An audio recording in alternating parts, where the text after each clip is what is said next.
So,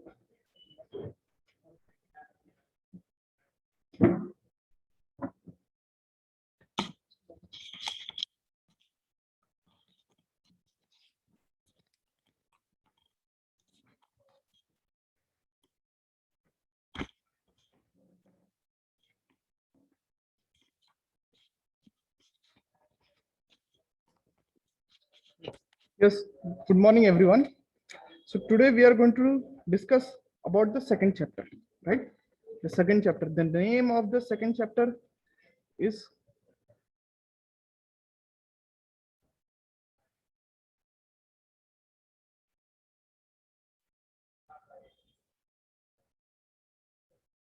plan formation and implementation. Okay. Always remember that in this chapter, the more focus is being given on the planning process, right? After doing the planning, we are going to do the uh, organization, staffing, directing, controlling. Okay.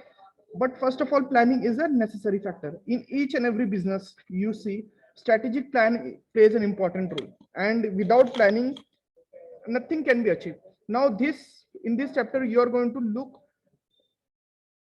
upon the plan from the economic point of view. Okay. Now we are going to see. Now we are going to see our first point, that is called as introduction part. Okay, introduction part of the plan process and implementation, that is your second unit. Okay, now let us start with the topic. First one is called as introduction part. In this chapter is about government policies and its framework, which moved Indian economic for decades after post independence. These policies address economic inequalities and making India's self-reliance and reducing unemployment. The government made monetary policy, fiscal policy, and other regulatory bodies for making it possible. Okay, all of these policies, monetary policies, fiscal policies, we are going to see in our future lectures. But first of all, in this lecture, we are going to discuss about the planning process, right? The planning process, which we are going to start now. Okay, in this first chapter, you're having a need of planning. Now, first of all, before going to ahead, we are just going to discuss about the definition of planning and the meaning of planning. Okay, see, planning is the first part of management, right? After that, we are going to do the organizing part. Third one is motivating, which is concerned with the motivating of employees, then directing, and then controlling. Okay, first of all, planning. A plan is a trap laid to capture the future. Okay, planning means what? It's a trap laid to capture the future. Okay, it generally speaking, planning is deciding in advance what is to be done. Okay, then the third one is planning is an artificial process, the conscious determination of course of action and the base of decision on purpose of facts and consider estimates. Okay, planning is a process of establishing goals and a suitable course of action for achieving these goals. Okay, it is a kind of thinking process. Planning is a kind of thinking process, the organized foresight and a vision based on fact and experience that is required to be intelligent action, that is required for an intelligent action. Always remember that entrepreneur, those who are doing the business, they know that planning come first. Okay, whenever you do any kind of business, definitely plan plays an important role over here, right? Because without planning, nothing can be achieved. Okay, let us see the nature and the characteristics of planning. Okay, planning contributes to the objective. Always remember that the purpose of every plan is to contribute positively to the organization, to the realization of goals of an enterprise. A plan starts with the setting up of the objectives and then focus attention on how to realize them. Okay, obviously, without setting goals and objectives to be reached of the course of actions to be followed, otherwise there are nothing to organize. Okay, if you are not making a proper plan, you cannot organize any kind of thing. Okay, so for that reason, planning is a necessary factor. Planning is a basic to managerial operation. Always remember that no managerial activity can be possible unless the answer of some basic question such as what to be done, where to be done, how to be done, and to whom to be done is being formed. Okay, okay, always remember that planning plays an important role in a managerial operation as well. Okay, planning direct towards efficiency. Okay, always remember that planning help to direct towards efficiency. Efficiency means what? It is the main purpose of planning is to increase the efficiency of the enterprise, or we can say for a business as well. The manager is expected to know future trends and how to plan to achieve that better performance accordingly. Okay, in the present day of uncertain and ever changing business environment, planning has become a most important functions of management. The plan should contribute to the attainment of objective, but not a unnecessary high cost. Always remember that planning plays an important role in each and every field. Okay, it is also called as a continuous process. Planning is a never ending process. Okay, if you achieve anything, definitely you will definitely going to plan for a future again, right? The manager of an enterprise has to go on planning continues to keep the concern as a going concern. Okay, one plan is followed by another plan or a series of plan in quick succession. Okay, a set of various plan made by the managers have to be reversed as per the changing environment. Okay, planning helps in decision making. Always remember that whenever you take any kind of decision, okay, success depends upon your decisions only. Okay, which is led down objectives, policies, programs, schedules, etc. Planning helps the managers to keep decision relating to the routine matters. Okay, it is also helpful in making your routine daily work. Okay, so always remember that planning is a primary and basic functions of management. Okay, without planning anything cannot be achieved. So you have to do a proper planning, and it is a basic managerial operation also. No managerial activity can be possible unless the answer of some basic questions such as what to be done, where to be done, how to be done, to whom to be done is formed. Okay, problems regarding setting up of an organization like structure, staffing, and so on can be taken up only after this question can be resolved. Okay, so always remember that planning plays an important role. Planning is a important from all point of view. Even for the economic development also, we have to do a proper planning, right? Without planning, nothing can be achieved. Always remember that planning plays an important role, and you have to focus on the planning, whatever the planning you are doing. Okay, whatever the work you are doing, even from the economic point of view also, whatever we are doing for the sake of growth and development of the economy, we should know how to do it. So for that reason, we have to make a proper plan. Okay, planning helps to setting objectives, right? It is also helpful for the organizing purpose. It is also helpful for the leading and controlling purpose, right? So always remember that plan plays an important role in each and every field. Okay, whatever you do, you have to do with a proper planning. Now they have told that planning is a fundamental basis of nation's development. Definitely, if you want to develop your nation, what you have to do, you have to first of all make a proper plan. Okay, now there are few limitations also while making a proper plan. The planning can be expensive one. Okay, it require a huge time of investment in time, right? You have to do a proper investment there also, you require a time, right? And then lack of accurate and reliable data, right? Problems of rapidly changing situation, right? The scope of planning is said to be limited in case of organization with rapidly changing situations. Okay, it may in many situations changes in environmental may render the plan inoperative or ineffective. Always remember that sometimes, with the changing situation, you have to change the plan, right? Your plan cannot be succeed one because circumstances can be uncertain, right? So with that uncertain circumstances, you have to change your plan. Whatever the plan you have did, you have to change. Okay, so this is the criteria.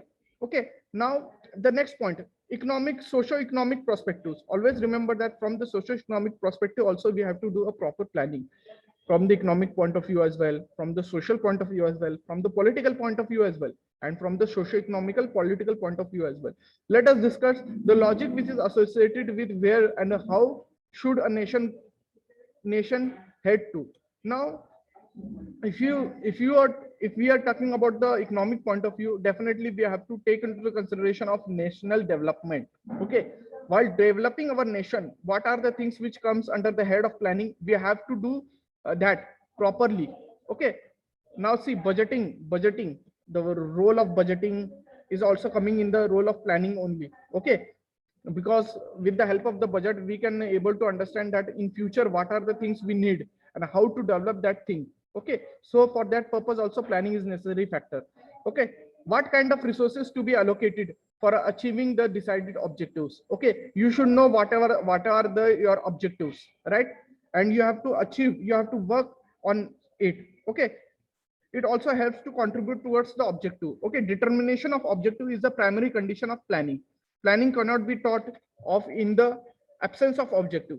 Okay, once the objective are set up, the next step is to determine the steps that are to be followed to achieve those objectives. Okay, if performance is not moving in a given direction, then necessary changes are required. Okay, planning helps in achieving corporate objectives. For example, the company decide to sell 1,200 washing machines in a year. If sales is not been taking place of 100 washing machines each month, the organization may think of better ways like discount sale, advertising, and achieving a overall objective. So I'm just giving you one example, right? So you have understood the meaning of objective. Objective always planning should be done in a proper way, with the help of which you can able to understand the upcoming things. Okay, what kind of policy and activities framework is required? Next point is what kind of policies. Always remember that policies is also important factor over here. You have to make a proper policy and you have to act upon it. Okay, not just making up policies, you should also have to make a proper and effective result upon it.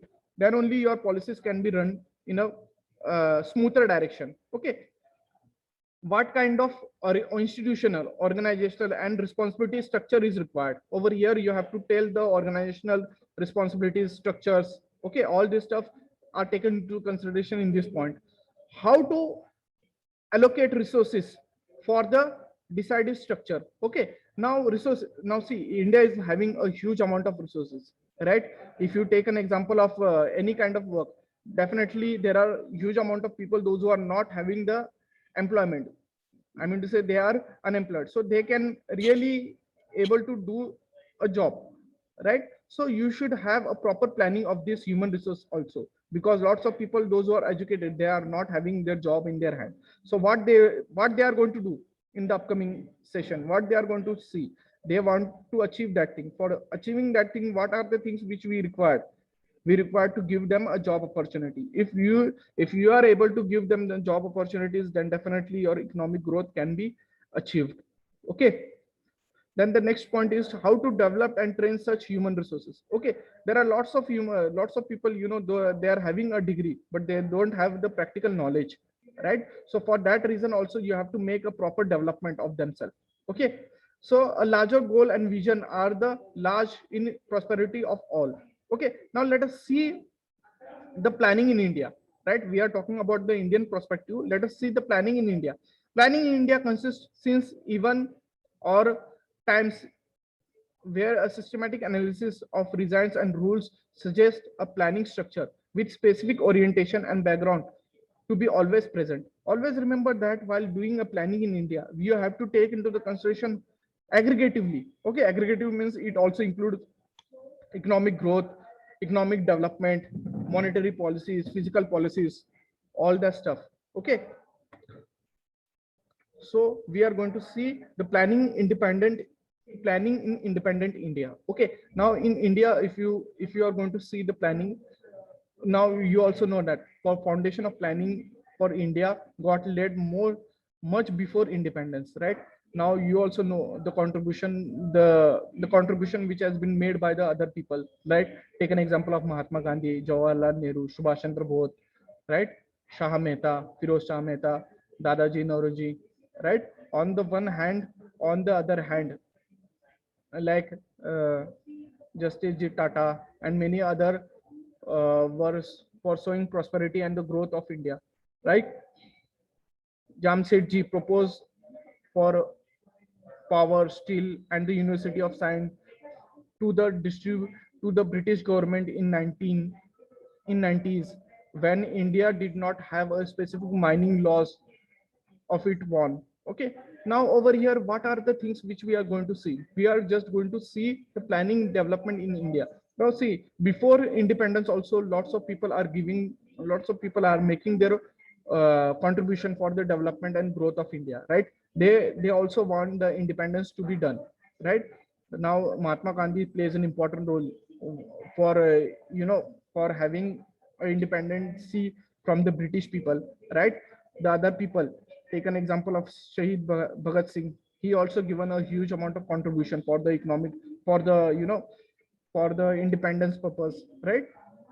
And in the year 1947, we all know that we have got the independence. And after 3 years, in 26 January 2050, sorry, 1950, 1950, in 2050, we have formed the Constitution of India, right? Under the head of Baba Sahib Ambedkar, right? And we have formed different rules and regulation laws, due to which even though we are, even now also we are following that rules and regulation, right? So this is also a very important factors, right, for the economic growth and development. Now in India became more concerned about the about its independence and the struggle factors.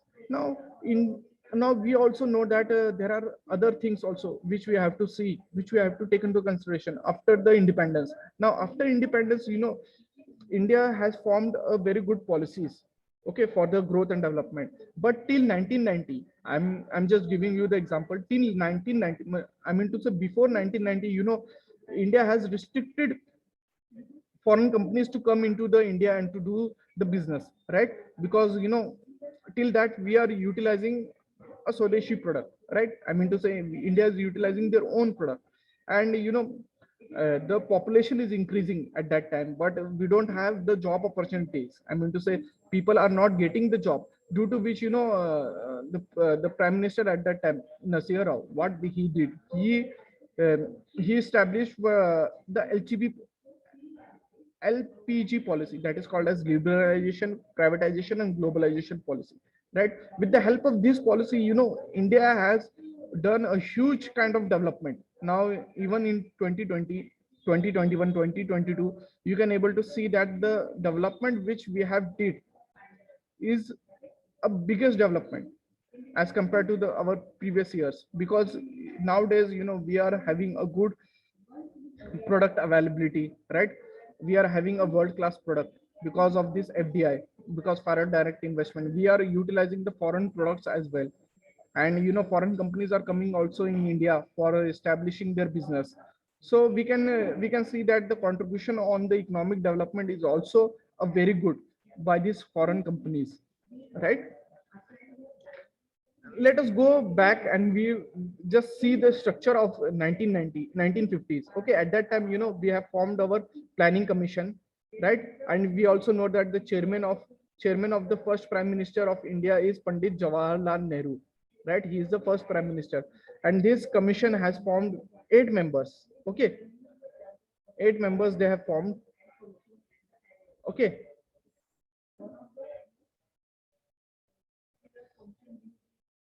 prime minister, which is called as a chairman, and 4 full-time members, including deputy members. Okay, so 5, and the 6th one is called as a minister of planning, 7th one is minister of finance, and the 8th one is minister of defense. Okay, so all these minister are comes under the head of planning commission. Okay, now what are the major roles and functions of planning commission? That are we are going to see now, the major roles and functions of planning commission. Okay, the planning commission major roles are resource analysis, right? Actual analysis of the resources with the perspective and assessment of capability and potential. Okay, this is the first role. Okay, where while making an actual analysis of the resources with the perspective and assessment of capacity and potential. Then the second one is called as analysis of resource argumentation policy possibilities with the backdrop of need for the same. Okay, and the third one is formulation of plan. Fourth one is enumerating and structuring the priorities of the plan through need and resource assessment. Okay, fifth one is defining of the plan implementation stages and process. Sixth one is identifying the enablers and barriers to the plan implementation. See, always remember that when you are making any kind of plan, definitely there will be a barrier, right? You have to, you have to come across all the barriers and you have to find the solution of the barrier, right? If you're able to find the solution, definitely your progress is going to be there because you are finding out the solution. Strengthening of the enablers through appropriate progress and resources argumentation. Then addressing the barriers so as to remove them timely. Okay, addressing the barriers so as to remove them timely. Okay, next one is allocating human resources and determining organizational structure for planning implementation at each stage of the planning process. Okay, you have to make a proper allocation of the human resource. Always remember that you are having a huge amount of human resource. Even in India, if you see, we are having a natural resources also and human resources also. Apart from it, India is the biggest country, you also known as, in the form of population, right? And the younger generation is very much high into the population, right? So we have a huge amount of human resources, and determining the organization structure for planning implementation of each stage of planning process, human resource plays an important role. Okay, reanalyzing policies of each implementation stage and making period provision measures so as to achieve the objectives and the target of the plan. Okay, always remember that if you want to target any kind of plan, you have to make a proper implementation stage. Okay, implementation stage include, first of all, planning stage. After making a proper plan, you can do the implementation work, right? Without this implementation, anything cannot be achieved. Okay, for that reason, you have to make a proper planning. Okay, adding recommendation and steps as when required on the basis of feedback and monitoring analysis analysis of plan implementation. You have to make a proper recommendation, okay, while doing the implementation of any kind of work, and you have to make a proper stages of it, proper steps of it. Okay, always remember that these policies are very much beneficial for making a planning structure, right? Next one is called as National Development Council, which has been formed in the year 6th August 1952. A body of NDC. NDC is called as National Development Council was formed. Okay, always remember the date, 6th August 1952. At this date, National Development Council has been formed. Okay, this forum is represented by both central government and the state government. Okay, NDC is composed of the following members: Prime Minister of India, Chief Minister of all the states, and the members of the Planning Commission. This forum works in an advisory role and approve all the decisions taken to planning. Okay, so major functions of NDCs are periodic review of the national plan, analysis of the problems and question to provide developmental solution through socio-economic policy consideration. Then the third one is called suggesting means for people participation for developing and using resources for achieving aims and target of national plan and for development. Okay, the next one is NDC is responsible for allocating central assistance for plan implementation, 2 stages. Then approval of draft plan prepared by Planning Commission is a major function. Okay, so all these are the functions of NDC. Okay, always remember that NDC, National Development Council, which has been uh, formed by the central government, and which it is being represented by both the government, state government and central government. And who are the members, those who have composed this NDC? Prime Minister of India, Chief Minister of all the states, and the members of Planning Commission.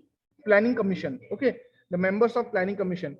See, the members of Planning Commission, which you have seen, all these are the members of Planning Commission. Okay, Prime Minister, 4 full-time members, including deputy chairman, Minister of Planning, Minister of Finance, and Minister of Defense. So all these are the member of Planning Commission. Okay, don't forget this concept. Okay, so we have completed with the concept of planning in independent India. So now we are going to see the next point, that is called as Planning Commission for Social Factors, right?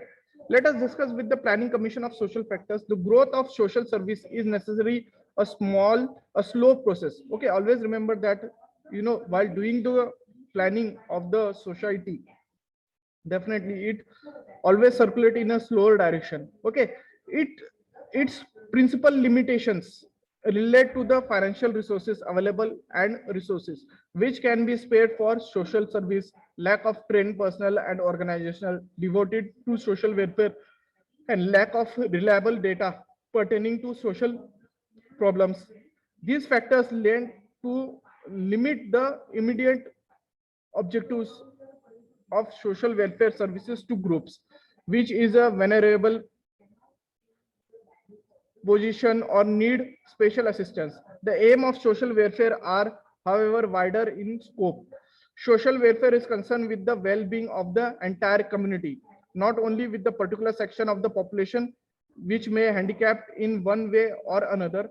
Problems which are already came into the foresight must no doubt claim untained equally. It is necessary to take steps in prevent the occurrence of the new problem. Always remember that these factors is helpful for the social welfare services. Okay, social welfare services is very much important, and they aims on the social welfare and social development. Okay, the entire community, not only the section of population but the handicapped people as well, they are giving their preference. Okay, so always remember that these factors plays an important role in each and every section. So what you have to do, you have to make a planning proper planning of the social factors. Now you know what are the social factors. Social factors include planning and development of children, right? It also includes the planning and development of women, planning and development of handicapped people. So all these steps are included in the factors of planning commission. Okay, now let us discuss with the objectives of economic policy. Okay, objectives of economic policy. Social justice and economic growth are the two main aspects of planning in India. Always remember that social justice, okay, whenever you face any kind of difficulty, you should get a social justice upon it. Social justice means what? Anything which is happening in society, right? And you know, you should have to give a proper contribution towards it. I mean to say the ethical values you should know, right? Due to which, you know, it reflects our society, right? So always remember that social justice and economic growth are the main components, main aspects of planning in India. Okay, hence economic growth and with social justice can be the major objective. Now let us see what are the things which is required for the subsequent objectives of the economic policies of social justice. Let us see: higher rate of economic growth, reduction in economic inequalities, achievement of employment of all, economic self-reliance, modernization, addressing of the imbalance in the economy. First of all, see higher rate of economic growth. Always remember that you should get a good rate of economic growth, right? We are going to discuss the numerical factors also, but I am just at this stage, I am just discussing the point to point. First point is higher rate of economic growth. The second point is called as a reduction of economic inequalities. Always remember that you have to reduce the inequalities uh, between the society. I mean to say, nowadays you also know what are the things which is going in the society, right? The poorer are remaining the poorer, and the richer are getting more richer, are becoming more richer, due to which, you know, they both are facing problem. And you know, with the help of this, you know, are in the condition, we are in the position, you know, we are not able to grow in our life. Now middle people are also facing a huge amount of problem with this, because the richer are becoming more richer, and due to which, you know, the basic necessities price is also increasing, right? If you take an example of petrol, gas, you can see the prices are increasing day by day, right? With the help of which, you know, you can able to understand that how we are facing the problem of it, and how to tackle the problem is also one of the major factor and major challenge for us. We should be able to tackle the problem, but you know, we are not being able to do all this stuff because of the growing price rate, right? And we are not capable of, you know, giving that price rate, uh, giving that giving that price to the government. Because see, now the value of gas I mean to say the prices of gas is also increasing, the prices of petrol is also increasing, which is unacceptable for the common people. I mean to say the middle class people. Yes, definitely the poorer people, they are not going to utilize this vehicle, right? And the richer people, they are going to utilize more because they are having more money, right? But we don't have money. So what we are going to do? We are going to utilize very systematically, right? We will think whenever we go out of from our home, right? We are going to think, अरे यार यहाँ पर जाना चाहिए कि नहीं, right? क्योंकि हमारे हमारा पास उतना बजट भी तो होना चाहिए, right? So we have to think several times while doing any kind of activity, because these activities include money as well. Okay, so money factors plays an important role over here. But the thing is that due to this economic inequalities, richer and poorer, we are facing the problem. And also we are also in the upcoming days, we are also have to give more amount of money, because we are facing the problem of it. And the rate of prices is also increasing, so we have to also think of it. Okay, now we are going to discuss the first point, that is called as economic growth. Since 2009 to 2011 2012, India has witnessed an appreciable rise in economic growth, which raises up to 6.7 to 6.9. Translate in absolute terms, this can be seen as a substantial figure, right? In the year 2013, the growth again has pumped it, and it has dipped down to the level of 5.7, which has several reasons and implications. Now over here also we can see there is a continuous growth in the year 2009 to 2012, right? The economic growth, if you have seen, is 6.7 to 6.9, it grows, and then it came down to 5.7, right? Now we can able to find out from this scenario that the economic growth is also coming and increasing and decreasing, but we require a higher rate of economic growth, right? If we have a higher rate of economic growth, then only we can say our economy is growing, right? We are making a proper development. But proper development in the field of infrastructure, in the field of other cases also, right? But if you don't have a proper economic development, definitely our economic position will go down. I mean to say the economic growth will go down, and it really badly affect our economy as well. Okay, the second point is the reduction of economic development. As I have already told you that richer are becoming more richer and poorer are becoming more poorer. This is the problem that we are facing. So what are the government policies that helps to reduce such kind of inequalities? Economic inequalities are embedded in the economic system. How to remove inequalities remain the major concern of any planning system, and poverty aviation with economic generation of the primary action for which a plan creates a scope. For example, through introduction of various schemes like Mahatma Gandhi National Rural Employment Guarantee, this Manrega, right? Mahatma Gandhi National Rural Employment Guarantee Act, this Manrega has been formed, right? This is helpful for the reduction of the economic inequalities. Not just Manrega, the government of India has formed various other schemes as well, with the help of which we can able to tackle this we can able to help, which is helpful for those who are living below poverty line. They are getting the benefit of it, right? They are getting the funds. Then the next one is called as employment for all. Always remember that this is the main motto of the government, to provide and to generate employment opportunities. Okay, generating employment opportunities, and for this plan create provision of developing and diverting resources in a sectors and areas where large employment opportunities may be brought in, along with matching or aligning the economy with the global focus area. Okay, development of skills in according with the foreseen and generate employment opportunities by allocating resources towards human resource training and development. Okay, then the third one is development of willingness towards achieving employment and employment provision. A plan has to focus on developing environment through provision of adequate literacy and health for people to develop willingness to work on the one hand, and the other hand entrepreneurs employment and investors to generate employment. Okay, always remember that employment plays an important role in any economic development, right? If you are doing any kind of economic development, definitely you should require a huge amount of resources. You should also require the investors, I mean to say the entrepreneur, those who are coming in India, and they are doing the investment to increase the employment opportunity. I mean to say they are setting up business in India for the sake of, for the sake of people, those who are not getting an employment opportunity. They are helping them.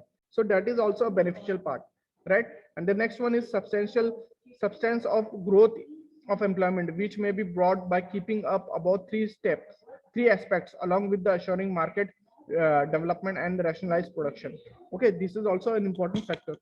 Okay, next one is called as economic self-reliance. Okay, that is called as next point, that is called as economic self-reliance. Always remember that developing nation may across its translation to be developed nation if any if and only if it becomes self-dependent at first in terms of basic amenities, and then in all the major terms. Okay, then the fifth one is called as modernization. Adaptation of technology, development of technology, and the application of technology also requires plan allocation in terms of financial and human resources for economic development of new IITs and other institutions.